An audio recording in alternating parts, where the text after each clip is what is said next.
record at a time, and they told a story and they had some continuity. And you know, the LA Times is called Straight Outta Compton, the greatest album of the second half of the 20th century, and Chris Rock and Rolling Stone said that the N.W.A. were the Black Beatles.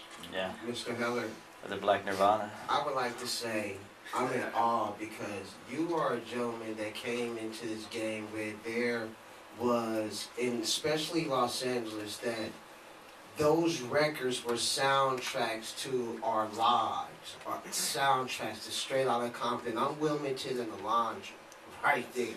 Miracle Market, Compton Airport, you know, 607 West Raymond. But at the same spot, there has been that shift in the industry where you had so much that was going on. I remember there were dancers that was dancing to Easy Records. There were dancers that was going out to Club Water the Bush. If y'all don't know, man, you were like a guy that had a pinpoint of what was the pulse of like West Coast hip hop, and to have Dre and Cube and everybody to set that tempo. How was it in that process of really putting that and really putting that record in there, and with so much controversy that came with it? How did you deal with all that? So you have to understand that sometimes being old is okay. So when I met Easy and he played me, first of all, when he paid Alonzo $750 to beat me. So when he got out of his little Suzuki Samurai and pulled the wad of money out of his sock and paid Alonzo right on the spot in front of McCullough, I said to him, okay, you got something you want me to hear? So in our bullshit business, you know, everybody has, you know, I got this guy and I got this guy and I got this girl and I got this song. I said, you got something you want me to hear? He just said yes. Okay, so he was willing to let his music do the talking for him. And when he played it for me, I said, whoa, this is sort of a combination of the Rolling Stones and the Black Panthers and Gil Scott-Heron. I said, see, I was the only one that was old enough to have lived through the Panthers and Eldridge Cleaver and Stokely Carmichael and Huey Newton and people like that. So it was something that I related to immediately. So my job wasn't so much, it wasn't so much the musical part of it. My job was how to get white America to listen to it. So it became more of a marketing challenge.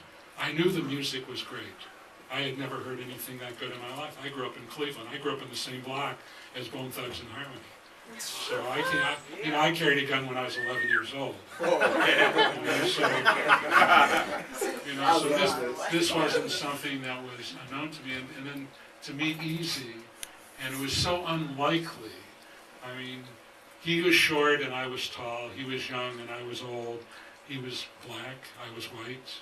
I think you got that. You got that. So everything about us was exactly opposite. For us to share the same vision was just something that only God could put together. So, you know, it was so incredible that we would share this vision, and really, I couldn't have been any prouder of him if he were my own flesh and blood son. What would be your favorite song, favorite album? What would be the stapled song that would be like, this is it, this is... Well, before I tell you that, I got to tell you that when I first heard the first songs that he played me, I said, what does N.W.A. stand for?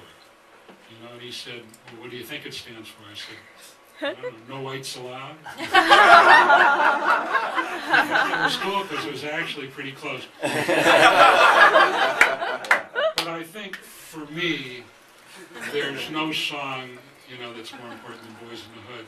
I think Boys in the Hood tells the story of your story and everybody else that ever grew up, you know, in our inner cities. And the first time, it was in the kind of language that white people could understand.